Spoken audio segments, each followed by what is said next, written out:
Hi friends, இன்றைக்கி என்ன சமைக்கலாம் அப்படின்னு யோசிச்சுட்டு இருந்தேன். அப்போ தான் தோணுச்சு, சரி ஓகே வீட்டில் என்ன காய் இருக்குன்னு பார்த்தேன். அப்போ வெறும் கத்திரிக்காவும் முள்ளங்கியும் தான் இருந்துச்சு. சரி ஓகே இதை வச்சு ஒரு சாம்பார் பண்ணிடலாம். அதுக்கப்புறம் என்ன பொரியல் பண்ணுறதுன்னு யோசிச்சுட்டு இருந்தேன். அப்போ பார்த்தீங்கன்னா மஷ்ரூம் இருந்துச்சு. சரி மஷ்ரூம் பொரியல் பண்ணிடலாம் அப்படின்னு சொல்லிட்டு யோசிச்சு வச்சுருக்கேன் ஃப்ரெண்ட்ஸ். ஸோ அதுக்காக தான் இப்போ இந்த வெங்காயத்தை உரிச்சிட்ருக்கேன். நான் இங்கே பாருங்கள், பூண்டு கட் பண்ணிட்டேன், வெங்காயம் உரிச்சிட்ருக்கேன். இங்கே பாருங்கள், தக்காளி எடுத்து வச்சுருக்கேன். இதுக்கு நடுவில் பார்த்தீங்கன்னா இங்கே பாருங்கள் வேக வச்சிட்ருக்கேன்.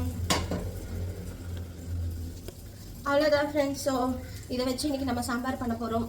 ஸோ இதை இப்போ நான் வதக்கிட்டேன். அடுத்து நம்ம கொஞ்சம் ஆஃபீஸ் ஒர்க் அதிகமாக இருக்கனால என்னால் எல்லாமே வதக்கி பண்ண முடியாது. ஸோ இப்போதைக்கு காய் மட்டும்தான் வதக்கியிருக்கேன். இதை வச்சு டக்குன்னு கொஞ்சம் குழம்பு பண்ண போகிறோம். ஓகேங்களா? இங்கே பாருங்கள், பருப்பு கழுவி வச்சுருக்கேன். இவ்வளோ பருப்பு போதும்னு நினைக்கிறேன். ஸோ இப்போ இந்த பருப்பை நம்ம வறுத்துடலாம். ஓகேவா?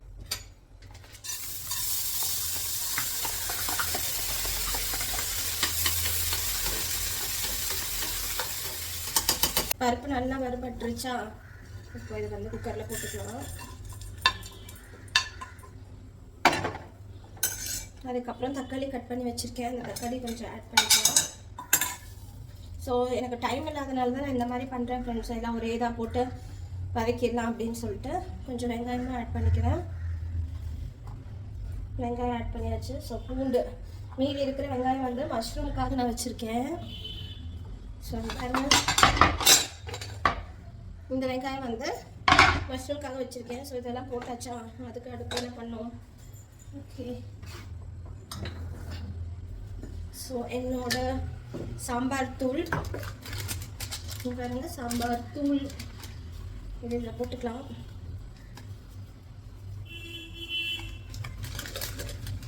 அப்பப்பவே எடுக்கிற பொருள் அந்தந்த இடத்துல வச்சிடணும். இல்லைன்னா அதுவே ஒரு பெரிய வேலையாக இருக்கும்.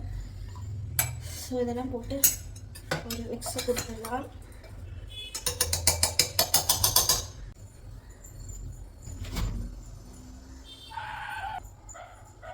ஸோ இதையும் ஆட் பண்ணிடுவோம். அவ்வளோதான் ஃப்ரெண்ட்ஸ். இப்போ தண்ணி ஊற்றிட்டு இது விசில் வச்சுட்டு முடிஞ்சுது. அதுக்கப்புறமா கொஞ்சம் புளி தண்ணி விட்டுக்கலாம். ஸோ தண்ணி எடுத்துகிட்டு வந்துட்டேன். இதை நம்ம ஊற்றிக்கலாம்.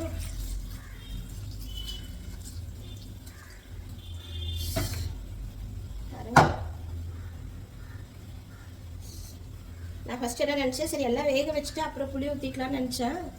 ஆனால் அது சரிப்பட்டு வராது. ஏன்னா நமக்கு டைம் இல்லை. அதனால் நம்ம டக்குன்னு புளியும் நல்லா கரைச்சிட்டு புளி இந்த தண்ணி இதில் ஊற்றிடலாம். நாங்கள் புளி தண்ணி கரைச்சாச்சு. ஸோ அதை நம்ம ஊற்றிடலாம். ஓகே, உப்பு டப்பா. ஸோ இது உப்பு டப்பா எடுத்துகிட்டு வந்துட்டேன். கொஞ்சம் உப்பு ஆட் பண்ணிக்கலாம். ஓகே, இப்போ எல்லாம் முடிஞ்சிச்சு. இப்போ இது க்ளோஸ் பண்ண வேண்டியது தான் வேலை. இதுக்கு போயிட்டு நான் வாசர் எடுத்துகிட்டு வந்துடுறேன் ஃப்ரெண்ட்ஸ்.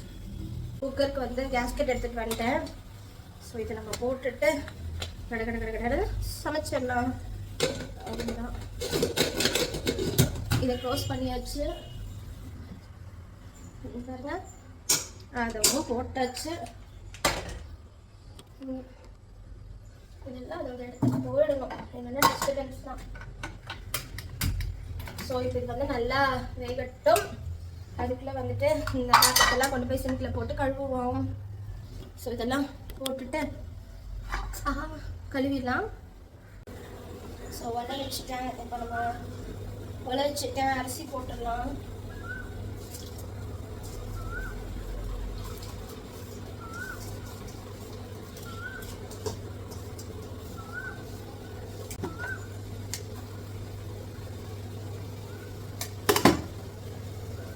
ஸோ இப்போ இதை வச்சு நம்ம மஷ்ரூம் பொரியல் தான் ஃப்ரெண்ட்ஸ் பண்ண போகிறோம். ஸோ நம்ம மஷ்ரூம் பொரியல் பண்ணிடலாம். ஸோ அதெல்லாம் நல்லா கொதிச்சிட்ருக்கு.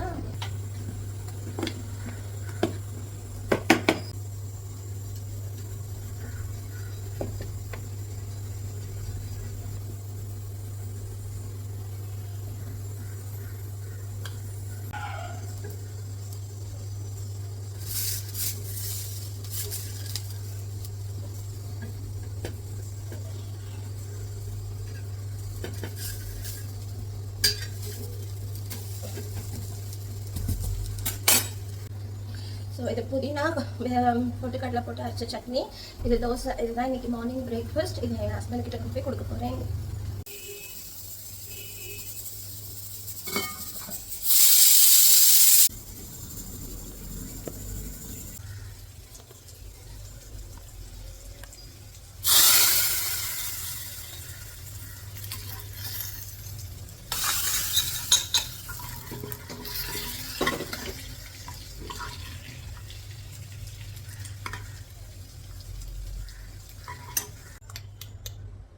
இது வந்து மஷ்ரூம். ஸோ மஷ்ரூம் வந்து பொரியல் பண்ணிட்டேன்.